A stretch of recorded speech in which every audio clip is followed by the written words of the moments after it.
Luc chapitre 10. Après cela, le Seigneur en désigna encore 72 autres, et les envoya devant lui, deux à deux, dans toutes les villes et tous les lieux où lui-même devait aller. Il leur dit, « La moisson est grande, mais les ouvriers sont en petit nombre. Priez donc le maître de la moisson d'envoyer des ouvriers à sa moisson. Partez, voici que je vous envoie comme des agneaux au milieu des loups. Ne portez ni bourse, ni sac, ni souliers, et ne saluez personne en chemin. Dans quelque maison que vous entriez, dites d'abord « Paix à cette maison ». Et s'il s'y trouve un enfant de paix, votre paix reposera sur lui, sinon elle reviendra à vous.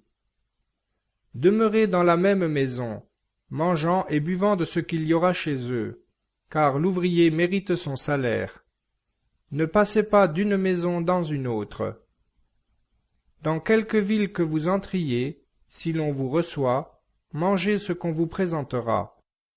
Guérissez les malades qui s'y trouveront, et dites-leur, « Le royaume de Dieu est proche de vous. » Mais dans quelque ville que vous entriez, si l'on ne vous reçoit pas, allez sur les places publiques et dites, « La poussière même de votre ville, qui s'est attachée à nous, nous l'essuyons contre vous. Sachez cependant ceci, c'est que le royaume de Dieu est proche. Je vous le dis, il y aura, en ce jour-là, moins de rigueur pour Sodome que pour cette ville. Malheur à toi, Corozaïne! Malheur à toi, Bethsaïde! Car si les miracles qui ont été faits au milieu de vous l'avaient été dans Tyr et dans Sidon, elles auraient depuis longtemps fait pénitence, assises sous le cilice et la cendre. C'est pourquoi il y aura, au jugement, moins de rigueur pour Tyr et pour Sidon que pour vous. Et toi, Capharnaüm, qui t'élèves au ciel, tu seras abaissé jusqu'aux enfers. Celui qui vous écoute, m'écoute, et celui qui vous méprise, me méprise. Or celui qui me méprise, méprise celui qui m'a envoyé. Les 72 revinrent avec joie, disant, « Seigneur, les démons même nous sont soumis en votre nom. » Il leur répondit, « Je contemplais Satan tombant du ciel comme la foudre. Voilà que je vous ai donné le pouvoir de fouler aux pieds les serpents et les scorpions, et toute la puissance de l'ennemi, et elle ne pourra vous nuire en rien. Seulement, ne vous réjouissez pas de ce que les esprits vous sont soumis, mais réjouissez-vous de ce que vos noms sont écrits dans les cieux. » Au même moment, il tressaillit de joie sous l'action de l'Esprit Saint, et il dit, « Je vous bénis, ô Père, Seigneur du ciel et de la terre, de ce que vous avez caché ces choses aux sages et aux prudents, et les avez révélées aux petits enfants.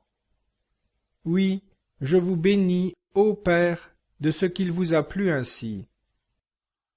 Toutes choses m'ont été données par mon Père, et personne ne sait ce qu'est le Fils, si ce n'est le Père, et ce qu'est le Père, si ce n'est le Fils, et celui à qui le Fils veut bien le révéler. » Et se tournant vers ses disciples, il leur dit en particulier, « Heureux les yeux qui voient ce que vous voyez.